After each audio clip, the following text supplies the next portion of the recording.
우리의 삶에서 사는 목적이 무엇이냐라고 묻는다면 여러분들은 뭐라고 답하시겠습니까? 어쩌면 우리는 우리의 자녀가 좀 잘 되면 좋겠다, 혹은 내 경제적인 문제가 좀 해결이 되면 좋겠다, 아니면 건강이 좀 좋아지면 좋겠다, 그렇게 말을 할 수 있을 수도 있어요. 그런데 이러한 것들은 우리가 목적을 이루기 위한 수단이지 우리의 삶의 목적은 아닙니다. 경제적인 문제든지 취업이든지 결혼이든지 또 건강이든지 이 모든 것을 묶는 하나의 목적이 있어야 돼요.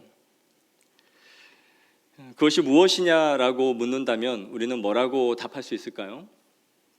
그것을 우리는 쉽게 하나님의 영광이다라고 그리스도인들은 그렇게 답을 할 것입니다.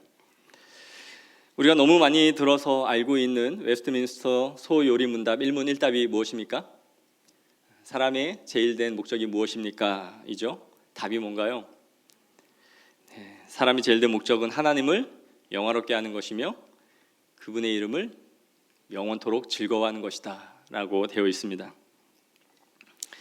우리의 믿음의 선조들은 수백 년 전에 신앙 고백서를 쓰면서 인간의 창조된 목적이 무엇이냐라는 첫 번째 질문을 했고, 그 첫 번째로 사람은 하나님을 영화롭게 하는 것이다, 그리고 둘째는 그분을 영원토록 즐거워하면서 살아가는 것이다 라고 고백을 했어요. 그렇다면 우리는 우리의 마음에 어떤 소원을 품든지 단 하나의 목적에 걸려 있어야 된다라는 것을 의미합니다. 단순히 몸이 아파서 건강을 위한 건강을 구하는 것이 아니며 그냥 좀 내 삶이 여유 있고 평안해지고 싶어서 물질을 구하는 것이 아니에요.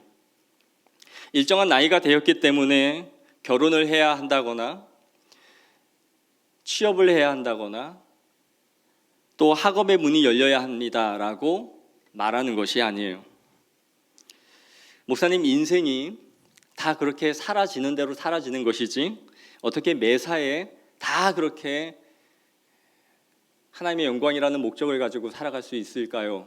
라고 물을 수도 있겠죠.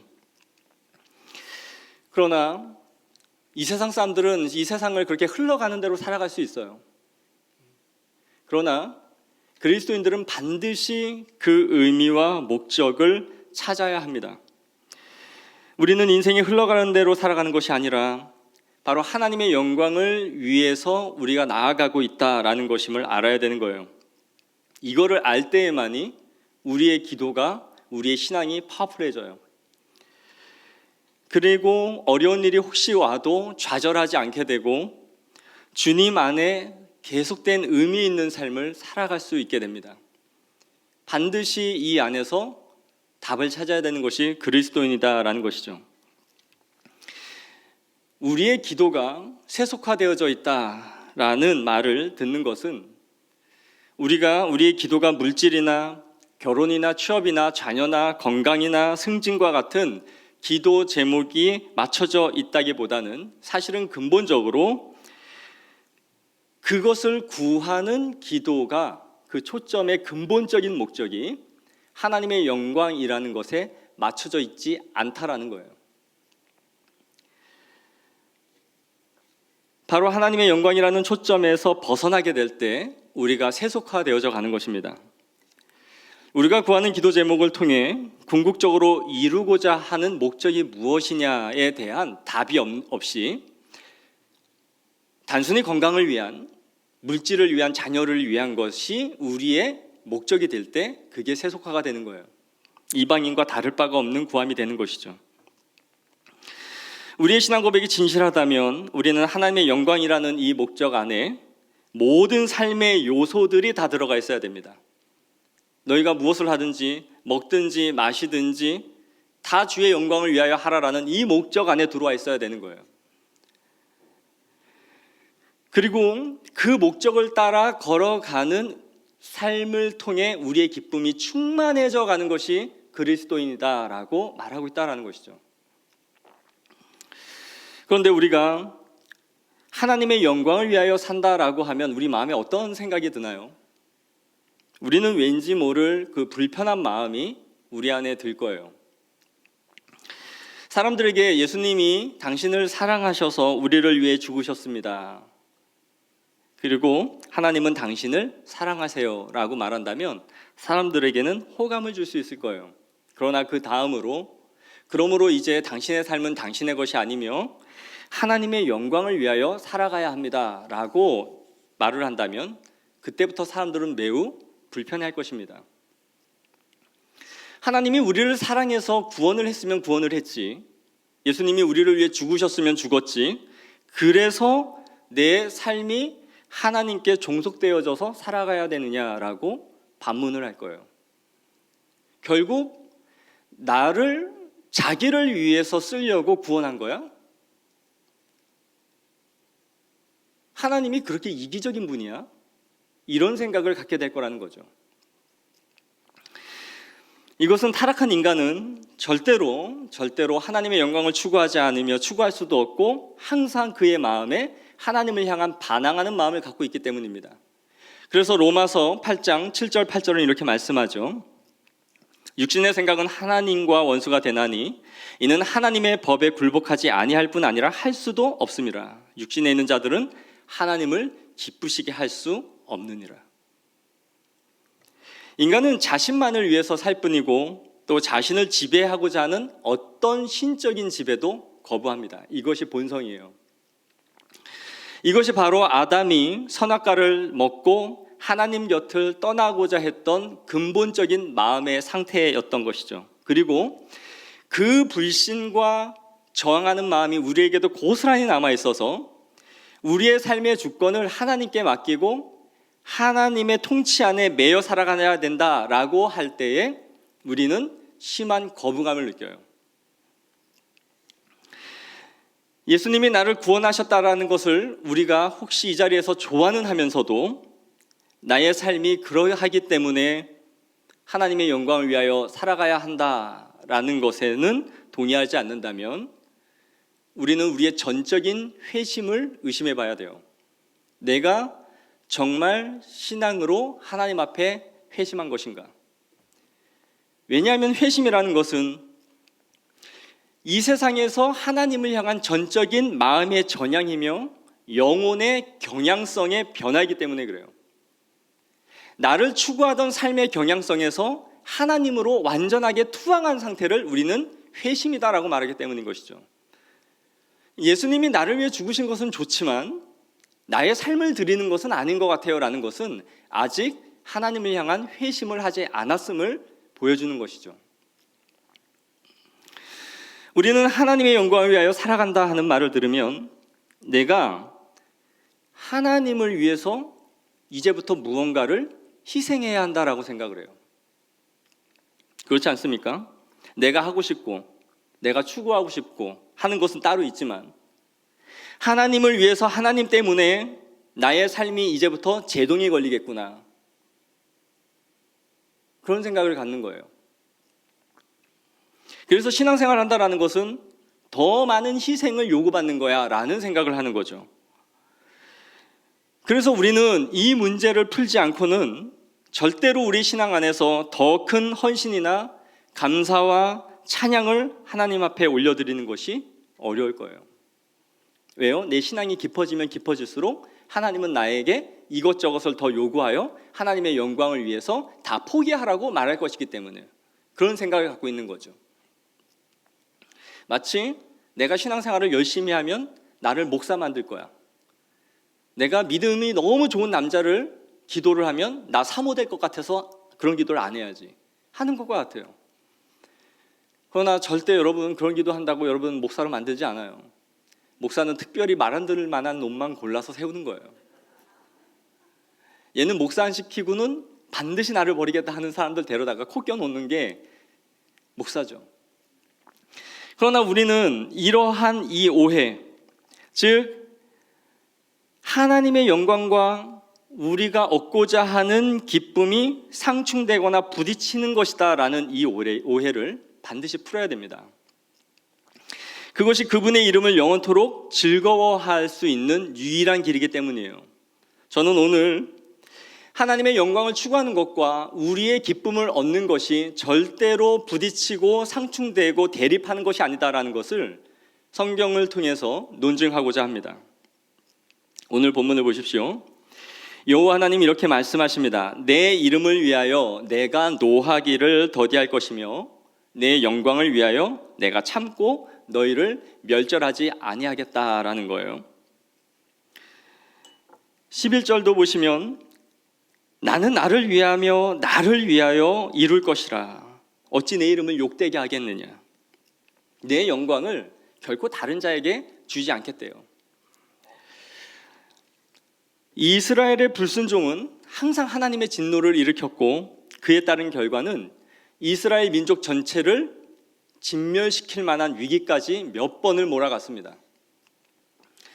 성경의 음행으로 비유되는 이스라엘의 우상 숭배는 계속해서 반복되어져 왔던 것이고 그 중에서 몇몇의 사건들은 이스라엘을 진멸시킬 만한 위기로 몰아갔어요. 그 중에 대표적인 사건이 금송아지를 숭배한 사건이죠. 이러한 여호와의 진노를 누그러뜨릴 수 있는 그 힘이 어디에 있었을까요? 이스라엘의 결연한 의지와 마음을 찢는 회개에 있었을까요? 성경을 보면 그런 것 같죠. 마음을 찢고 회개를 하여 돌아왔을 때 진노를 누그러뜨린 것 같죠. 그러나 그보다 더 근본적인 것이 있었어요.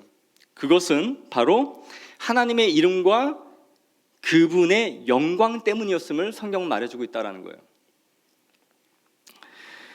하나님이 진노하셔서 이스라엘을 모두 쓸어버리겠다라고 하실 때 모세는 하나님 앞에 이렇게 간구합니다. 이렇게 사정을 해요. 출애굽기 32장 12절에 우리 한번 읽겠습니다. 시작. 어찌하여 산에서 죽이고 지면에서 진멸하려는 악한 의도로 인도해 내었다고 말하게 하시려 하나이까. 주의 맹렬한 노를 그치시고 뜻을 돌이키사 주의 백성에게 이 화를 내리지 마옵소서. 아멘.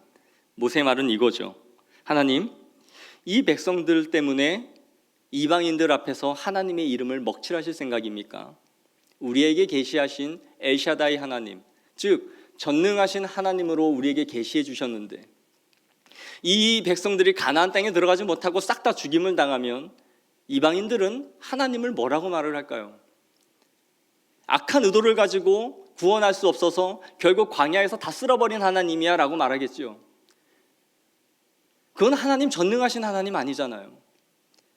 우리에게 구원자라고 자신의 이름을 여호와라고 계시하신 그 구원자 하나님이라는 이름에도 맞지 않잖아요. 구원하시고자 우리를 부르셨다면 끝까지 구원해 주셔야죠. 만약에 이것이 성취되지 못하면 하나님의 이름과 영광은 땅바닥에 박살이 나요. 당신의 이름을 두고 당신의 이름과 영광을 위하여 우리를 용서해 주옵소서라고 구한 거예요. 그래서 이 본문을 이어지는 말씀은 이겁니다. 여호와께서 뜻을 돌이키사 말씀하신 화를 그 백성에게 내리지 아니하시니라. 그럼 오늘 본문에 내 이름을 위하여 내가 노하기를 더디할 것이며 내 영광을 위하여 내가 참고 너를 멸절하지 아니하리라 라는 이 말씀과 동일한 의미를 갖고 있는 거죠. 내가 노하지 않고 너를 멸절하지 않는 이유는 내 이름과 내 영광 때문이다 라고 말씀하시는 거예요. 우리가 반드시 기억해야 하는 것은 하나님이 그분의 영광을 위하여 일하실 때만이 우리에게는 하나님의 긍휼과 헤세드를 받을 수 있는 거예요. 우리는 나의 진정성이나 나의 결백함을 가지고 하나님 앞에 나아갈 수 있는 존재가 아니에요. 우리 많이 회개해 보셨죠? 회개를 하면 비애가 뭔가요? 회개를 그토록 하면서도 저에게 있는 비애는 이거예요. 내가 이토록 하나님 앞에 기도를 해도 내가 이 죄를 또다시 반복하지 않을 수 있는 자신감이 없다는 거예요. 그렇죠? 난 또 할 텐데. 이게 얼마나 고통스럽게 하는지 몰라요. 회개를 눈물로 하면서도 이걸 또 할 거라는 것을 알고 회개를 하는 내 자신이 얼마나 비참한지 몰라요. 그런데 이 말씀이 왜 위로가 되는지를 보세요.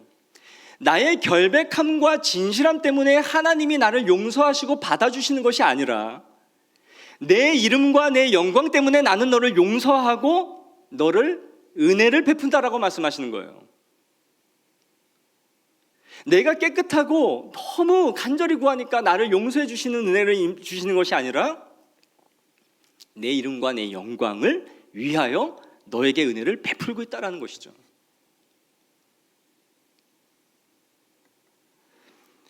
어떻게 그분의 용서와 긍휼이 하나님의 영광이 될 수 있는지를 예를 들어 제가 한번 설명해 보려고 해요. 이런 비유가 참 맞는지는 모르겠지만 그래도 한번 들어보세요. 제가 20대 때 삼국지라는 게임을 했습니다. 한 나라를 선택해서 다른 나라를 쳐서 점령하면서 나라를 통일하는 그런 게임이죠. 한 나라를 제가 선택해서 점령을 하면 그 주군과 그가 데리고 있던 장수들이 제 앞에 쪼르르 나와요. 그러면서 메시지가 뜹니다. 한 명 한 명 나올 때마다 1번 참수한다, 2번 회유를 종용한다. 그럼 제가 그거를 결정을 하는 거예요.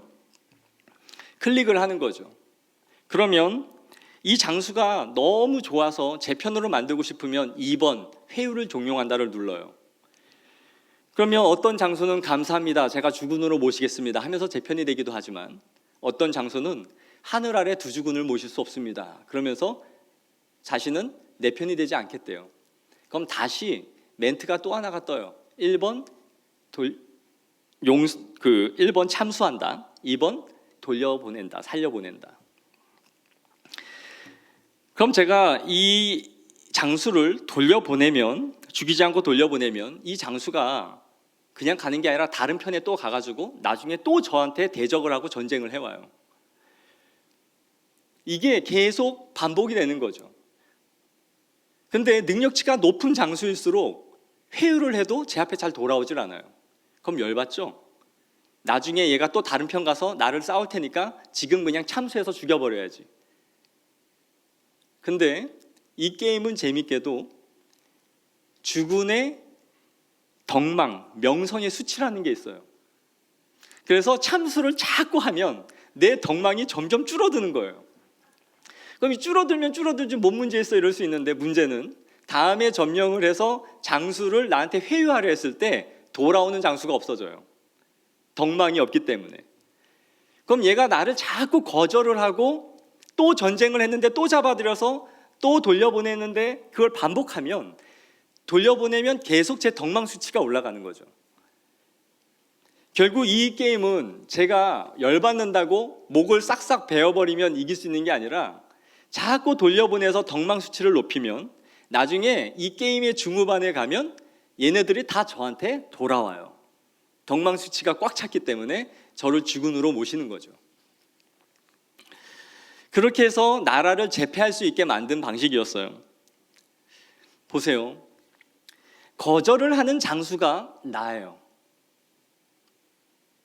하나님은 우리를 종용하고 회유해요. 투항을 요구해요. 내 자녀가 되라. 근데 계속 거절을 하고 저항을 한단 말이에요. 그런데 하나님이 우리를 용서하시고 사랑하시고 품으시는 것, 그것이 그분의 이름과 영광을 더해가는 거예요. 품을 수 없는 사람을 품고 용서할 수 없는 우리를 용서하시는 것을 통해서 하나님의 영광은 더 빛을 발하게 되고, 그 영광을 본 우리는 하나님을 찬양하게 되고, 찬양은 하나님께서 받으시면서 그분이 영광을 받는 것이죠. 우리 주변에 강팍하고 하나님을 믿지 않고 눈에 쌍심치를 켜고 예수의 옛자도 싫어하는 그런 사람들 있죠. 그런데 그런 사람들이 어느 날 예배 자리에 앉아 있는 거 보게 되지 않습니까? 보면서 저 사람이 어떻게 이 자리에 있을 수 있지? 그러면서 우리는 정말 하나님의 능력이 아니고서는 저 사람은 절대로 하나님을 믿을 수 없는 사람이야, 이런 생각을 하게 되면서 하나님을 높이고 하나님을 찬양하게 되죠. 바로 이와 같이 하나님이 우리를 구원하시고 용서하시고 변화시키시는 것을 통해서 하나님의 명성과 영광이 올라가는 거예요. 그래서 이스라엘의 구원은 하나님의 영광을 드러내고자 하는 목적에 맞추어져 있던 것이죠. 그들의 수가 군사적으로 많아서 출애굽을 성공한 것이 아니다라는 거 우리는 잘 알고 있습니다. 하나님이 베푸신 이적과 기사의 결과였어요. 그러나 이 과정을 통해서 하나님이 갖고 계신 목적이 있었는데, 그것은 그분의 권능이 열방 가운데 드러나게 하시는 거였어요. 그래서 요단강을 건너서 여리고를 칠 때쯤에는 여호와의 이름 때문에 간담이 녹아내릴 정도로 그의 명성을 이미 파다하게 전 세계가 알게 하셨던 것이죠. 자, 우리 출애굽기 9장 16절을 보겠습니다. 내가 너를 세웠음은 나의 능력을 내게 보이고 내 이름이 온 천하에 전파되게 하려 하였음이니라. 이스라엘을 지목한 하나님의 목적을 말해줘요. 이스라엘을 선택하신 그 이유는 그의 능력을 보이고 온 천하에 내 이름을 드러내고자 합니다. 출애굽기 14장 4절에 내가 바로의 마음을 완악하게 한즉 바로가 그들의 뒤를 따르리니 내가 그와 그의 온 군대로 말미암아 영광을 얻어 애굽 사람이 나를 여호와인 줄을 알게 하리라. 애굽의 마음이 완악하게 되어야 했던 이유는 하나님의 기적과 이사를 통하여 하나님의 영광이 드러날 수 있는 기회를 삼고자 함이었다라는 것이죠. 다시 출애굽기 14장 17, 18절에 함께 읽겠습니다. 시작. 내가 애굽 사람의 마음을 완악하게 할 것인즉 그들이 그 뒤를 따라 들어갈 것이라. 내가 바로와 그의 모든 군대와 그의 병거와 마병으로 말미암아 영광을 얻으리니 내가 바로와 그의 병거와 마병으로 말미암아 영광을 얻을 때에야 애굽 사람들이 나를 여호와인 줄을 알리라. 아멘. 출애굽은 이스라엘 백성들을 출애굽시키는 것도 목적이었지만 또 하나의 계획은 모든 민족들에게 하나님의 하나님 되심을 보이고자 하시는 것이 하나님의 목적이었다. 그로 인해서 하나님의 능력을 보여서 하나님이 영광을 받고 싶으셨다라는 것을 말씀해 주는 거죠. 그럼 우리가 결론적으로 우리는 하나님의 자기 이름을 위한 그분의 열심이 우리에게는 최종적으로 큰 구원의 은혜를 누리게 하는 원인이 된다는 걸 알아야 돼요. 하나님이 자신의 이름을 위하여 영광을 드높이기 위해서 하시는 역사들이 이스라엘 백성들에게는 구원의 은혜가 되듯이 하나님이 자신의 영광을 드러내시기 위하여 자기의 이름의 명예를 걸고 하시는 역사들이 우리에게는 큰 구원을 주시는 원인이 된다라는 것이죠. 그래서 우리가 그분의 영광을 위해서라는 말은 그분이 갖고 있지도 않은 이 영광을 우리를 수단으로 삼아서 자신의 영광을 성취해 가시겠다라는 의미가 아니에요. 내가 너희를 구원하는 이유는 영광을 받기 위함인데 내가 영광이 부족하기 때문에 너희들을 통해서 영광을 받겠다라는 의미가 아니라는 거예요. 하나님은 그분의 능력과 부유함을 우리에게 전달하심으로써 하나님의 영광을 입증해 가시는 거예요. 그래서 피조물인 우리들이 그분의 영광이 우리 가운데 드러나면 드러날수록 더 기뻐하게 되고 그것을 경험한 우리는 찬양을 올려드리게 되는 것이죠. 하나님의 영광과 그분의 이름을 위하여 우리는 한없이 용서를 받게 되고 우리의 삶의 무게와 짐을 예수님이 대신 지어주시는 것을 통하여 우리에게는 말할 수 없는 기쁨을 누리죠. 그 기쁨을 누린 성도들은 하나님을 찬양하게 돼요. 그걸 통해 하나님은 다시 영광을 받으시죠. 당신의 영광을 우리에게 다시 드러내심을 통해서 우리는 다시 구원의 기쁨을 누리죠. 이것이 계속 선순환되고 있는 거예요. 즉 하나님의 영광을 우리에게 발현하면 발현하실수록 피조물인 우리는 그 영광을 누리면서 기쁨을 누린다라는 것이죠. 우리를 희생시키면서 당신의 영광을 취해 가시는 것이 아니라 하나님의 영광이 자꾸 드러나야만 피조물인 우리는 그 안에서 기쁨을 누릴 수 있는 근거가 확보되어 간다라는 것입니다. 그래서 피조물인 우리는 하나님께서 자신의 영광됨을 드러내고 우리에게 그 영광을 입증해 주시는 것을 통하여 엄청난 즐거움을 누림으로써 그분의 이름을 영원토록 즐거워할 수 있는 삶을 살아가는 거예요.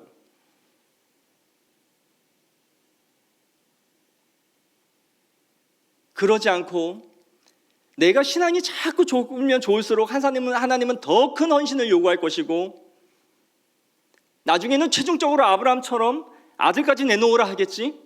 이 두려운 마음이 우리에게 있다면 절대로 하나님의 영광을 위해서 더 나아갈 수 없죠. 한 발을 뺄 거예요. 그러나 하나님의 영광을 위하여 추구한다라는 것이 최종적으로 나의 기쁨이 충만해져 가는 하나님의 원리라는 것을 알아야 된다라는 것이죠. 기꺼운 마음으로 헌신하는 거예요. 그래서 하나님이 우리에게 은혜와 긍휼, 그분의 영광을 보이심으로 우리에게 한량없는 햇새들을 내릴 때에 성도들은 그 기쁨을 막 누리죠. 어려움에서, 아픔에서, 삶의 질고에서 해결되어져 가는 것들을 누리면서 하나님께 더 큰 헌신을 하게 되는 거예요. 이거는 내 영광을 위하여 너의 삶을 다 드려라는 것이 아니라 자발적인 헌신이 나오는 거죠. 그때부터는. 왜요? 은혜를 많이 누려봤으니까. 은혜를 많이 누려본 성도들이 하나님 앞에 내 영혼과 내 삶을 기꺼이 올려드려도 절대로 후회하거나 나의 것을 빼앗기는 것이 아닌 기쁨이라는 것을 알고, 그리하여 우리는 자발적인 헌신을 하나님 앞에 올려드리는 거예요. 우리는 믿음의 사람들이 수없이 많이 교회와 하나님의 영광을 위하여 살아가는 그 삶을 보면서 나는 저렇게 못 살아. 내가 신앙생활을 저렇게 하면 저런 데까지는 가야 되는 건가? 아니요. 받은 은혜의 결과가 그 삶으로 우리를 이끌어가는 거예요. 그 삶을 가능하게 하는 것은 그 사람이 하나님의 영광을 풍성하게 누렸기 때문인 것이죠.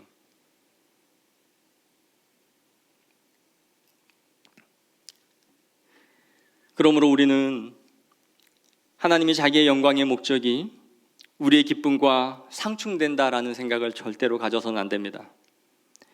인간은 자기의 영광을 위해서 누군가를 희생시키는 방식을 쓸 수 있을지는 모르지만 하나님은 결코 자기의 영광을 위하여 우리를 희생시키거나 이기적인 방식으로 취해가시는 분이 아니에요. 그분의 영광을 드러낼수록 그 영광은 이타적인 것이며 우리의 기쁨의 근거가 되는 것인 줄 믿으시기 바랍니다. 우리 아이들에게 선물 많이 사줘 보셨을 거예요. 눈에 넣어도 안 아픈 우리 손주들 너무너무 예쁘죠. 우리 아버지도 우리 아이를 너무 좋아하세요. 저한테는 안 그랬는데 우리 어머니가 항상 저한테 그래요. 네 아버지가 니네 애들한테 하는 거 10분의 1만 너한테 했어도 너한테 사랑 많이 받았을 거다. 정말 우리 아버지는 그래요. 근데 우리 아이들한테 어떤 걸 사주면 그 기쁨 얼마나 가나요? 한 일주일 가면 오래 갈까요? 근데 우리 아이들은 정말 리액션이 좋은 아이들이에요. 뭘 해주면 팔짝팔짝 뛰고, 밥 한 번 먹어도 밥 잘 먹었습니다, 감사합니다, 항상 그러고요. 제가 옷 갈아입으러 조금 전에 갔을 때도 뽀뽀 50번 받았습니다. 그냥 무달려서 막 뽀뽀하고 난리도 아니에요. 우리가 뭘 사줬을 때 이 아이들이 기뻐하는 것 너무나 좋지 않아요? 사실 그 한순간 때문에 사주는 거거든요. 그거 보고 싶어서. 그러면서 아이들이 있는 거 보면 이거 아빠가 언제 사줬고, 이거는 고모가 사줬고, 이건 할머니가 사줬고 막 그래요. 애가 이걸 잊지 않는다는 걸 보면 어떤 생각이 들어요? 너무 뿌듯하죠. 아, 얘가 내가 해준 거 잊지 않고 있구나. 하나님이 우리를 통해 영광을 받으신다라고 하는 것은 이런 거예요. 내가 무엇을 막 섬기고 드려서가 아니라 내 존재를 받고 싶은 거예요. 내 존재의 무엇? 내가 하나님이 나에게 주신 모든 삶의 것들을 감사와 기쁨으로 받는 그 삶이 하나님께 영광이 되는 거예요. 하나님이 우리에게 범사해 주신 모든 것들 안에서 이것이 하나님의 영광을 위하여 사용되고 흘러가고 있다라는 그 확신과 믿음을 가지고 기쁨과 슬픔이 찾아올 수 있지만 그 가운데서도 하나님을 찬양할 수 있다면 그것이 하나님께 영광이 되는 거예요. 그럼 반대로 그 모든 것을 통해서 원망과 불신이 꼽혀지고 있다면 그것이 하나님의 영광을 가리우는 것이죠. 하나님은 우리에게 베푸신 은총들을 피조물들이 누릴수록 그 영광을 받으시는 거예요. 봄에 꽃이 피고 계절이 바뀌는 것, 한 영혼이 변화되는 것 볼 때마다 하나님 너무 아름다워요. 하나님 너무 감사해요. 이것을 하나님이 영광을 받으신다라는 것이죠. 모든 우리의 삶 속에서 경험하는 것이 하나님의 영광이라는 그 목적 안에 이루어져 갔다라는 것을 우리가 믿고 고백할 때만이 우리가 아프고 힘든 일조차도 하나님 앞에서 받아들일 수 있는 힘이 생기는 거예요. 누군가는 이 설교를 들으면서 목사님 너무 이상적이에요. 어떻게 다 하나님의 영광과 그분의 목적을 위하여 모든 삶을 다 연결시킬 수 있을까요? 나에게 일어나는 이 힘들고 고통스러운 일을 통해서 하나님이 영광을 받고 계시다라는 것이 저는 정말 이해할 수 없어요 라고 말할 수 있는 분들이 있을 수 있다고 생각합니다. 저는 우리가 모든 상황 속에서 하나님의 영광을 추구할 수 있다는 것을 청교도 신학자 존 오웬 목사님을 통해서 보게 됐습니다. 이 청교도 신학의 최고봉이라고 할 수 있는 이 존 오웬이라는 분은 목사님이셨어요. 제가 이 거장의 책 중에서 처음으로 읽은 책이 그리스도의 영광이라는 책이었습니다. 저는 항상 책을 사면 이 앞면에 산 날짜를 쓰고 맨 뒷면에는 제가 다 읽은 날짜를 쓰는 그런 습관이 있어요. 모든 책을 그렇게는 하지 않지만 대체적으로 그렇게 합니다. 그래서 제가 이 책을 한번 빼봤어요. 봤더니 2011년 7월 1일 날 이걸 사서 2012년 6월 25일 날 다 읽었다라고 써 있더라고요. 1년 동안 읽은 건 아니고 대부분 방치되다가 읽곤 합니다. 제가 이 책을 10년 전에 봤기 때문에 그 내용이 기억이 세세하게 나지는 않지만 느낌은 너무 어려웠다라는 느낌만 갖고 있었어요. 너무 어려웠다. 이 책은요, 존 오웬 목사님이 죽기 전에 마지막으로 했던 시리즈 설교였습니다. 자신의 섬기고 있던 교회에서 마지막으로 성도들에게 유언과 같이 했던 설교가 바로 이 그리스도의 영광이라는 설교였어요.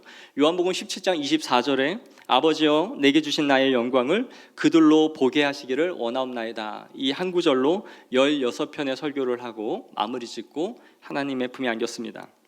어떻게 보면 유작과도 같은 설교였죠.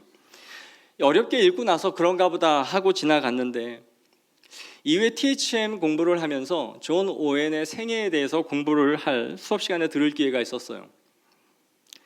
수업을 하면서 알게 된 사실은 존 오웬 목사님은 살아계실 때에 11명의 자녀가 있었는데 그 중에 10명의 자녀가 어른이 되기 전에 모두 어릴 때 죽었어요.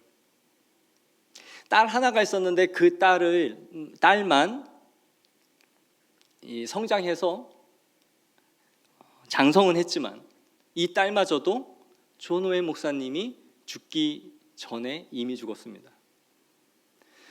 그러니까 존 오웬 목사님은 11명의 자녀를 두고 자신의 살아생전에 11명을 다 잃었던 거예요. 한 사람의 인생 속에 11명을 낳고 그 자녀가 자기보다 먼저 죽는 것을 보는 아비의 심정은 어땠을까요? 자녀를 키우는 입장에선 도저히 상상할 수 없는 고통이었을 거예요. 그 시대가 아무리 의학이 발달하지 못하고 질병이 많고 전염병도 많은 그런 시대를 살아갔다 하지만 11명의 자녀를 잃는 아비의 마음은 감당할 수 없는 마음이었을 것이다 라는 생각을 하게 됐던 거예요. 그러면서 저는 제가 읽었던 이 그리스도의 영광이라는 마지막 설교가 오버랩됐던 것이죠. 어떻게 한 명의 목회자이지만 11명의 자녀를 데려가시는 그 하나님을 보면서 하나님에 대한 원망이나 인생을 회고하면서 그 제목이 처절하신 하나님, 알 수 없는 하나님, 이런 식의 제목이 아니라 어떻게 그리스도의 영광이라는 주제로 자신의 마지막 삶의 진액을 짜내서 성도들에게 설교를 하고 주님께 갈 수 있었을까?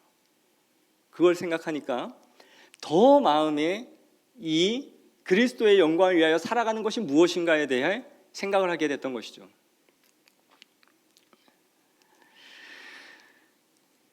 저는 이것을 보면서 그리스도의 영광을 바라본다는 것이 이론이 아니라 우리의 상황과 형편에 있는 것도 아니라 주님을 경외하는 자들에게서만 나오는 그의 신앙의 정점이요 위대한 삶의 목표라는 것을 보게 됐던 거예요.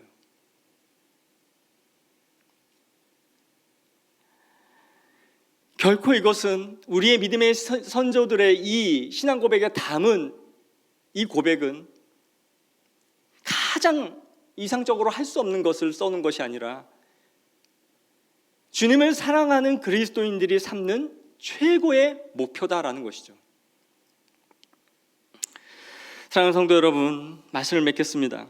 하나님이 자신의 이름을 위한 하나님의 영광은 결코 이기적인 방식이 아니라 그분이 자신의 이름을 위하면 위할수록, 자신의 영광을 드러내시면 드러내실수록 우리에게는 말할 수 없는 은혜를 베풀어 주시는 원동력이다라는 거예요.